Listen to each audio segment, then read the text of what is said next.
Hello there guys, how's it going? This is Julian again from Billy Collector. In today's video, I'm gonna do another horror movie since we are on that Halloween vibes for this month of October. And I'm gonna go ahead and do one that I actually haven't seen yet, and one that I haven't even opened yet from my collection. So without further ado, it is Jake, cue the drum roll, please.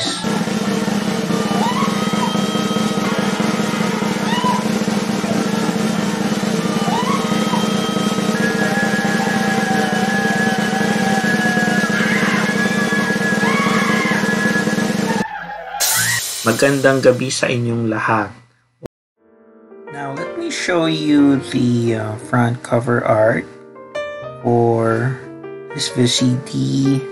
So you see there, you have Tirso, Cruz III and Nora, Aunor. And the title, kind of an inspiring cover art. Now you have the back side. As you can see, you have the summary in there. And also some stills.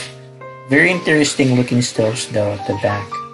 And as you can see, this one, this particular VCD was released actually 2003, so that'll make it almost 20 years that this hasn't been opened yet, and we're gonna do that one today.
So I got the shrink wrap off.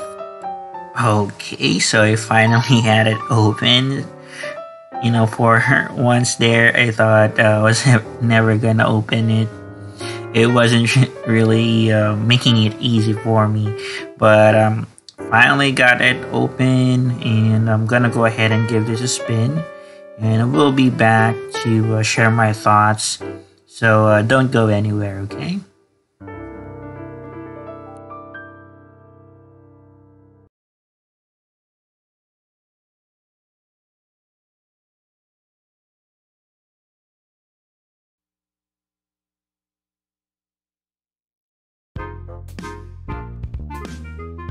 So I just finished the film, and I must say I find it to be quite disappointing. So the story goes, Ana Caraballo, played by Nora Aunor herself, comes back to their home in the Philippines to get in touch with her sister, who doesn't seem to be herself, and we do get to notice this the moment that she comes up. And consequently, she runs to her old flame, Roy Valdez, which is played here by Tirso Cruz III, who in turn is married to Cornelia, who he doesn't love. So he tries to plead his case to Ana, but she shuts him off out of spite, you know. Though it's good to see here the chemistry between Tirso and Nora, you know, Guy and Pip, that made them such an iconic love team of that time. The film, you know, is significantly lacking in the narrative department, if I must say. I mean, it was hard for me to detect a certain momentum, given that the story arcs are so typical, you know, they're so familiar. For a horror mystery film, it barely kept my interest because of lack of scares, really. And if there was an attempt for it, it was rather forgettable. Like the scene where Aunor opens a closet and a spider, jumps out to startle her. And I find it completely unnecessary and really out of context. And when the mystery is finally revealed at the end, there's really not much of a payoff either for the viewer. Sadly, it was let down. In general for me, since I thought it would be quite entertaining, being adapted from the comics and all.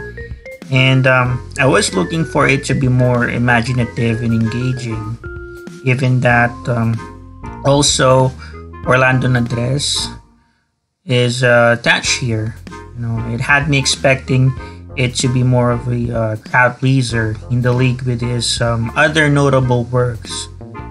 And another thing that gets me is Nora Aunor's casting as a lead here. She doesn't feel like the right choice for the part at all. Maybe because having seen more of her in roles such as Elsa in Himala or even as Corazon in Insay Isang Gamo-Gamo, released that same year as this film, I have the image of her as a woman who represents the mass or the common Filipina burned to my head. So she may be wearing gowns and portraying upper class glamour here, but I'm afraid, to my eyes, she's very out of place, and the story did little to show off her true talents. That doesn't mean, though, that I didn't appreciate the other things the film has to offer. Take note, the VCD I own, the one I showed you here, is not much in terms of quality, but given that that is the case, the visual aspect is really notable as it successfully conjures the needed atmosphere here, and the musical score is both effectively chilling and ominous, if I must say. There was a particular scene. It's a tracking shot with Nora Aunor while she's walking in her mansion at the middle of the night. I thought it was a well-executed sequence audiovisually, and I do consider that the highlight of the film. Well, I won't recommend Magandang Gabi sa Inyong Lahat if you're expecting a horror story to keep you at the edge of your seat, late at night. Although it does make a good viewing for nostalgia's sake, especially for Nora Tirso fans out there, and also in getting to appreciate the technical aspects, particularly the aesthetics from that era of filmmaking. So let me show you what the insides look like. Okay, so you just see the disc art, no difference from the cover art. And I got here the second disc, so I got it outside the case because as you will see here, I'll show you the lock that holds the disc at the back part of the tray was crushed. This is actually common to VCDs that are already old. You might find one that is still sealed, but when you open it, that particular part of the tray is crushed. So that's what happened right here.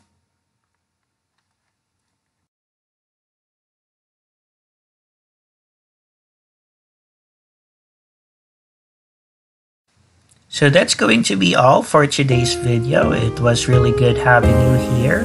And if you did like today's content, please don't leave me a thumbs up. And if you haven't yet, please do subscribe to the channel. It would really help me a long way in making these videos. And until then, okay, take care. Bye-bye now.